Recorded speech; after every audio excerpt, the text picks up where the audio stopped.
Hello learners, welcome to my channel all about education. In the series of learning and theories of learning, today we shall understand what are the details of Gestalt's theory of learning.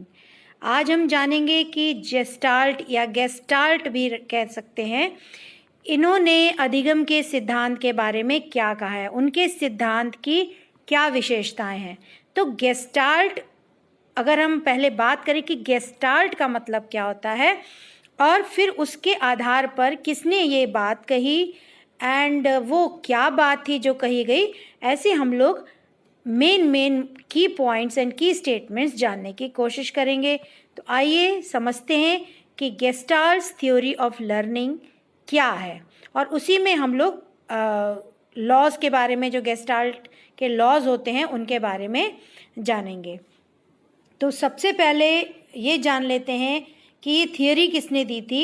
इस theory को हमारे सामने सबसे पहले max वर्दीमर ने रखा था और इसके बाद इस पे बहुत ज़्यादा वर्क किया था कोहलर एंड कोफ्का ने।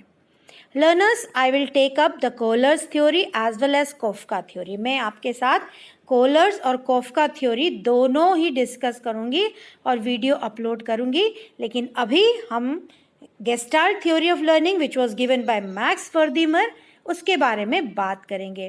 तो इस सिद्धांत का जो मूल आधार होता है वह किसी वस्तु या घटना को समग्र रूप से प्रस्तुत करना, यानी कि गेस्टाल्ट का मतलब होता है होल, पूर्ण, यूनिफाइड, यानी कि एक पूरा, एक संगठक, एक समग्र, पूरा एक साथ। तो ये गेस्टाल्ट का मीनिंग होता है, बहुत इंपॉर्टेंट है, इसको ज़रूर याद रखिएगा। अब हम बात करते हैं कि थ्योरी क्या कहती है गेस्टाल्ट की। वो कहती है कि whole of a set of stimuli, यानी कि जो हमारे उत्तेजक हैं उसका हम पूरा सेट लेते हैं, पूरा समूह लेते हैं। जैसे कि मान लीजिए कि अगर हम किसी के साथ संप्रेषण करते हैं, किसी के साथ अंतःक्रिया करते हैं, तो उसमें वार्तालाप में या कॉन्वर्सेशन में या कम्युनिकेशन में दोनों चीज़ें होती हैं, वर्बल एंड नॉन वर्बल, यानी कि शाब्दिक और अशाब्दिक। ये नहीं कि सिर्फ हम बोलते हैं, हमारे हाव भाव भी उसमें इंक्लूडेड होते हैं। तो कम्युनिकेशन में सारी चीज़ें देखनी पड़ती हैं, बॉडी लैंग्वेज देखना पड़ता है, चेहरों के हाव भाव देखने पड़ते हैं, हाथों की भाव भंगिमा देखनी पड़ती है, शब्दों का चयन देखना पड़ता है, शब्द किस प्रकार से बोले जाते हैं, what is the flow, the tone, the loudness, all these characteristics of the whatever we are speaking, the speech. So ये सारी चीज़ें कम्युनिकेशन में included होती हैं. So this set of stimuli has great influence on behavior than individual parts. तो वही बात जो अभी मैंने कही कि when you are communicating with a person, everything is included in that. ये नहीं कि सिर्फ जो शब्द हैं या जो बोल रहे हैं उसी पे आप सीमित रहते हैं। No, आपको सब कुछ मद्देनजर रहना है कि व्यक्ति कैसा है, व्यक्तित्व कैसा है, किस प्रकार से खड़ा है, किस तरह से बोल रहा है, कैसे बोल रहा है। ये सारी चीज़ें ओवरऑल आती हैं कम्युनिकेशन में और वही इन्फ्लुएंस करती हैं, वही प्रभावित करती हैं किसी भी व्यवहार को। तो हम इंडिविजुअल या छोटे छोटे खंड नहीं ले सकते। तो किसी वस्तु या घटना को उसके संघटक भागों के अध्ययन से नहीं, बल्कि उसके संपूर्ण रूप के अध्ययन से समझा जा सकता है। अब इसका एक बहुत अच्छा एग्जाम्पल मैं आपको दूंगी लर्नर्स कि फॉर एग्जाम्पल फ्लावर, आप एक फूल ले लीजिए, ठीक है, और फूल के अलग अलग भागों को देखिए। जो बाहर हरा वाला होता है जिसको हम लोग कैलिक्स कहते हैं, उसके अंदर वाला जो कलरफुल पेटल्स वाला होता है उसको कोरोला कहते हैं। पेटल्स के बाद अंदर एंड्रोशियम, गाइनोशियम, जो फीमेल और मेल पार्ट्स होते हैं वो सब होते हैं। उसमें खुशबू भी होती है, फ्रेगरेंस होती है, उसमें शहद होता है, हनी होता है, जो आपकी तितलियाँ और कीट फतंगे, मधुमक्खियाँ वो सब लेती हैं, उसमें से पराग होता है जो। और फिर कलर होता है, उसमें बहुत खूबसूरत कलर होता है, ये सारी चीज़ें। अब मैं आपको फॉर एग्जांपल पेटल्स दे देती हूँ, सेपल्स दे देती हूँ और हनी दे देती हूँ, फ्रेग्रेंस दे देती हूँ, कलर दे देती हूँ। अब ये सब चीज़ें मैंने आपको दे दी, छोटे छोटे उसके घटक है, किसके? फ्लावर के। Now I tell you to bring all this component together to make that flower. अब मैं आपसे कहती हूँ कि इन सबको इकट्ठा करिए और उस फूल का निर्माण करिए। Let me tell you learners, it is not easy, it is impossible, almost impossible. आप उन सबको इकट्ठा करके वो फूल बना ही नहीं सकते हैं जो फूल उस पेड़ पर लगा था। तो that means कि होल की जो कैरेक्टरिस्टिक्स होती हैं और जो विभिन्न पार्ट्स की कैरेक्टरिस्टिक्स होती हैं वो अलग हो जाती हैं, उनमें थोड़ा सा अंतर आ जाता है। यही गेस्टाल्ट कहना चाहते थे। वो कहते थे जितनी इम्पोर्टेंस पार्ट्स की होती है उतनी ही importance overall complete unified picture की होती है, यूनिफाइड ऑब्जेक्ट की होती है, होल ऑब्जेक्ट की होती है। तो यही बात गेस्टाल्ट में एम्फसाइज की गई है। वर्दीमन ने इसी चीज़ को एम्फसाइज किया है कि गेस्टाल्ट मीन्स होल। तो संपूर्ण रूप से किसी चीज़ को देखिए, समग्र रूप से किसी चीज़ को देखिए। तो ये बहुत इम्पोर्टेंट बात गेस्टाल्ट थ्योरी की है। इस थ्योरी को होलिस्टिक फिलॉसफी थ्योरी भी कहते हैं। होलिस्टिक क्यों कहते हैं? Because we absorb knowledge not just by the words. हम सिर्फ शब्दों को सुनकर नॉलेज नहीं लेते हैं, but also with our senses. हम किसी को देखते हैं, वही कम्युनिकेशन वाली बात हो गई कि हम देखते हैं, उसकी बातें सुनते हैं, लेकिन उसकी बातें हम उतनी ही सुन पाते हैं जितने हमारे सेंसेस एक्टिव होते हैं। अगर हमारे सेंसेस एक्टिव हो चुके हैं तो हम बहुत अच्छे से एब्जॉर्ब कर पाते हैं उस चीज़ को। तो यही बात समग्र की होती है, यही बात गेस्टाल्ट की होती है, होलिस्टिक फिलॉसफी थ्योरी। सो ये तो हो गई एक बात। दूसरी बात जो गेस्टाल्ट कहता है वो है प्रोजेक्ट बेस्ड लर्निंग पर अधिगम देता है। बहुत इंपॉर्टेंट पॉइंट है, इसको लर्न करेंगे कि it emphasises on project based learning. Project based यानी कि आपको कोई प्रोजेक्ट दिया गया है और उसको आपको करना है स्वयं। जब आप स्वयं करते हैं, ओवरऑल रूप से हर चीज़ों को देखते हैं, समझते हैं, तो इससे जो लर्निंग होती है, अधिगम होती है, वो बहुत अच्छी होती है, बहुत ही स्टेबल, बहुत ही परमानेंट टाइप की लर्निंग होती है। So this theory is holistic, emergent, constructive and active. तो यहाँ पर वर्दीमर कहते हैं कि गेस्टाल्ट थ्योरी कहती है कि होलिस्टिक है, इमर्जेंट है और कंस्ट्रक्टिव एंड एक्टिव है। यानी कि हमारे सामने जब कोई प्रॉब्लम आती है, when we face any problem, then it leads to disequilibrium. हमारे अंदर एक असंतुलन की स्थिति पैदा हो जाती है, तो हम एक्टिव हो जाते हैं, हम संरचनात्मक हो जाते हैं, हम सारे आयामों को तौलते हैं, होलिस्टिक हो जाते हैं और फिर हम उस प्रोजेक्ट को, उस प्रॉब्लम को सॉल्व करते हैं। तो this theory emphasises on these points. This theory, जैसे कि अभी बताया कि कोई प्रॉब्लम आ रही है तो डिसइक्विलिब्रियम हो जाता है, असंतुलन हो जाता है। तो इस थियोरी को फॉलो करने पर, गेस्टाल्ट की थियोरी फॉलो करने पर हम उस प्रॉब्लम की सल्यूशन ढूंढ सकते हैं, उसका निदान ढूंढ सकते हैं समस्या का, और उससे क्या होता है, उससे हम इक्विलिब्रियम को प्राप्त कर सकते हैं, बैलेंस को प्राप्त कर सकते हैं, संतुलन को प्राप्त कर सकते हैं। सो problem solving leads to equilibrium. This is what the Gestalt theory emphasizes. So एक जो बात कही है वर्दीमन ने कि गेस्टाल्ट लर्निंग हमेशा एक्टिवली होती है रादर देन पैसिवली, यानी कि निष्क्रिय होके तो आप गेस्टाल्ट लर्निंग नहीं कर सकते। गेस्टाल्ट लर्निंग माने यूनिफाइड लर्निंग, समग्र अधिगम आप नहीं कर सकते, आपको सक्रियता से भाग लेना पड़ेगा, आप निष्क्रिय नहीं हो सकते। आप जब सक्रिय होंगे तभी आप प्रॉब्लम सॉल्व कर पाएंगे, प्रॉब्लम सॉल्व कर पाएंगे तो ही आप अपने प्रोजेक्ट को पूरा कर पाएंगे, and then only you will have gestalt learning. So ये मेन मुद्दा इसमें था।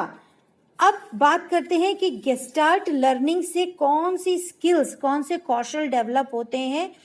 जैसे कि आपके सामने प्रस्तुत है, इससे बहुत सारे कौशल डेवलप हो जाते हैं, जैसे कि नेतृत्व की भावना, समूह में काम करने की भावना, सृजनात्मकता, संप्रेषण, निर्णय लेने की क्षमता, समस्या समाधान करने की क्षमता, आलोचनात्मक चिंतन हम कर पाते हैं, हम अपने ऊपर आत्मनिर्भर हो जाते हैं, आत्म जागरूक हो जाते हैं। ये सारे कौशल हेल्प करता है gestalt learning, gestalt theory. It also helps learner to gain insight. Gestalt theory जो है वो हम अंतर्दृष्टि को विकसित करता है. अब अंतर्दृष्टि क्या है कि जब हम किसी कॉन्सेप्ट को अच्छे से समझ पाते हैं, संप्रत्यय को समझ लेते हैं और समझने के बाद हम आने वाली समस्याओं का, आने वाली परिस्थितियों का सामना कर पाते हैं. So we are able to cope up with the new situation, we are able to solve if we face any problem because now we understand the concept. So this is known as insight, अंतर्दृष्टि. सूझबूझ, तो हम सूझबूझ से हम निराकरण पे पहुंच सकते हैं, हम किसी चीज का निवारण कर सकते हैं, हम किसी समस्या का समाधान ढूंढ सकते हैं. तो ये सूझबूझ डेवलप करता है गेस्टाल्ट लर्निंग. अब ये सूझबूझ के ऊपर जो कोहलर ने दी थी थ्योरी, कोहलर्स इनसाइट थ्योरी, हम जरूर डिस्कस करेंगे अपने नेक्स्ट वीडियो पे. अब बात करते हैं gestalt's laws of learning. Based on gestalt learning Wertheimer ने कुछ लॉज दिए थे which are known as gestalt's law और theory of learning. So there are 4 laws: law of proximity, law of similarity, law of continuity and law of closure. जैसे कि नाम से ही पता चल रहा है, लॉ ऑफ प्रॉक्सिमिटी. प्रॉक्सिमिटी मतलब पास, समीप, निकटता, क्लोज. तो हम क्या करते हैं, हम जब कोई चीज समझना चाहते हैं, याद करना चाहते हैं, दिमाग में बिठाना चाहते हैं, हम किसी से उसकी निकटता या सामीप्य ढूंढते हैं. This is known as law of proximity. यानी कि ये समय अथवा स्थल में उपस्थित वस्तुएं में कितनी निकटता है, how same they are, how near they are, how proximity there is, how much proximity is there between the two objects, between two people, then only we can learn about that. तो उसी हिसाब से हम याद कर पाते हैं. जो चीज़ें ताज़ा घटी होती हैं वो ज़्यादा याद रहती हैं, और जो चीज़ें साथ में दिखती हैं हम उन्हें समूह में याद रखने की कोशिश करते हैं. So if any incident is happening, then say another incident follows that, then we tend to remember both the incident or the another incident following it, all the 3 incident or 4 incident together in the form of a group. कि ये हुआ था, फिर इसके बाद ये हुआ था, फिर इसके बाद ये हुआ था. सो जैसे कि पेड़ पौधे हम लोग पहचानते हैं कि यहाँ पे ये है तो यहाँ पे इसी तरह के पेड़ पौधे होंगे, ये इलाका है तो इसी तरह के पेड़ पौधे होंगे, तो इन्हीं में यही कैरेक्टरिस्टिक्स होंगी. तो इस तरह से हम प्रॉक्सिमिटी से याद करते हैं. फॉर एग्जाम्पल, आप चाबी रखी आपने and you forgot where you have kept the keys. तो आप क्या करते हो, आप दिमाग पे जोर डालते हो कि मैं यहाँ गया था, फिर यहाँ से मैं कहाँ बैठा था, फिर वहाँ से मैंने क्या किया था. तो you retrace back your memory. आप पीछे की तरफ जाते हैं और in a wholeness, unified manner you think about it. आप सोचते हैं, तब याद आ जाता है कि अच्छा मैंने यहाँ पर चाबी रखी थी. So this is known as law of proximity. Another one is law of similarity where we group objects which seem same, जो एक जैसे लगते हैं. जैसे कि क्लास में हमको ग्रुप बनाना है, छात्रों का 2 ग्रुप बनाने हैं, तो हम 2 कैसे बना सकते हैं, लड़के और लड़की, यानी कि girls and boys, because the girls are similar to each other and the boys are similar to each other. तो इस तरह से हम समूह बना सकते हैं. इसी तरह से हम ड्रेसेस के आधार पर बना सकते हैं, परिधानों के अनुसार बना सकते हैं, ग्रुप समूह बना सकते हैं कि जो वेस्टर्न ड्रेस में है और जो इंडियन ड्रेस में है, या जो कॉलेज की स्कूल की ड्रेस में है, यूनिफॉर्म में है, और जो यूनिफॉर्म में नहीं है. इस तरह से हम समानता के आधार पर, सिमिलैरिटी के आधार पर हम ग्रुप कर सकते हैं. उसी हिसाब से हमारी आगे लर्निंग हो सकती है. नेक्स्ट है निरंतरता का नियम, लॉ ऑफ कंटिन्यूटी. ये अभी जो मैंने इंसिडेंट की बात करी कि जैसे कक्षा में शिक्षक किसी प्रकरण को खत्म करता है और अगले दिन फिर नया प्रकरण शुरू करना है, तो शिक्षक को क्या करना चाहिए कि उसके पूर्व ज्ञान से कुछ चीजें लेके आनी चाहिए और फिर नया ज्ञान उसका देना चाहिए. That means if the teacher wants to start a new topic, a new lesson, then the teacher should pick up the threads from the previous knowledge and then introduce the new knowledge. ये होता है law of continuity. इससे learning अच्छी होती है. So events when occur in a continuation are learned well, are understood well. तो इससे विद्यार्थियों का एक जो लिंक होता है, एक जो संबंध होता है, वो टूटता नहीं है. It continues. और लास्ट में है law of closure, where we fill in the gaps. Fill in the gaps में क्या होता है कि जब किसी चीज को समग्र रूप में हम देखने की चेष्टा करते हैं तो उसमें आने वाले रिक्त स्थानों को भरने की चेष्टा रहती है। For example, if you have learn something, you know about something, and when that thing is presented before you and there are certain gaps, you tend to fill it because you already know that concept. आप उसको भर देते हैं। जैसे कि एक वर्ग बनाया गया है, ये देखिए आप यहाँ पे देख सकते हैं, समझ सकते हैं। एक वर्ग बनाया गया, स्क्वायर बनाया गया, इसमें 4 लाइनें हैं लेकिन ये जुड़ी हुई नहीं है और आप समझ गए, you understood that this is a figure of square. So you know the figure of square, the shape of the square. That is why you are able to fill the corners where there is gap. So जहाँ पे भी gaps होंगे आप आराम से भर सकते हैं। इसी तरह से ये लोग खड़े हैं गोलाई में, तो लोग समझ गए कि हम सर्कल में खड़े हैं, हम गोलाई में खड़े हैं, because they already know that circle is a round shape and we are standing in round shape, in round manner.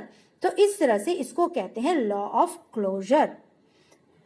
तो आपको ये चारों लॉज समझ में आ गए होंगे और बेसिकली गेस्टाल्ट के 2-3 मेन पॉइंट है, मुख्य पॉइंट है, वो है यूनिफाइड होल यानी कि समग्र, वर्दीमर ने दिया था, जिसको आगे कोहलर और कोफका ने आगे बढ़ाया। और दूसरी जो मेन बात है, ये प्रॉब्लम सॉल्विंग पे बहुत एम्फेसिस करता है। और जो दूसरी बात इसमें है कि जो प्रीवियस नॉलेज होता है उसको नए नॉलेज के साथ जोड़ते हैं, so that the content does not exist alone. ये नहीं कि आज मैं कुछ पढ़ाने गई, वो आज खत्म कर दिया, फिर कल कुछ नया पढ़ाया, पिछले वाले से कोई लेना देना नहीं, ऐसे नहीं हो सकता।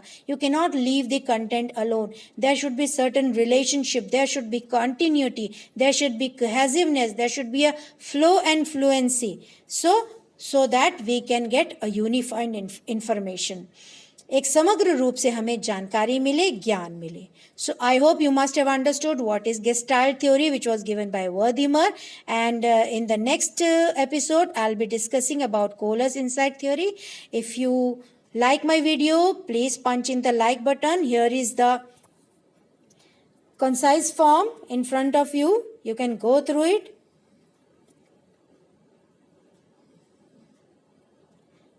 Please share with your friends and subscribe my channel if you have not done so, and do press the bell icon to get the notification as soon as I upload my video. Thank you for watching.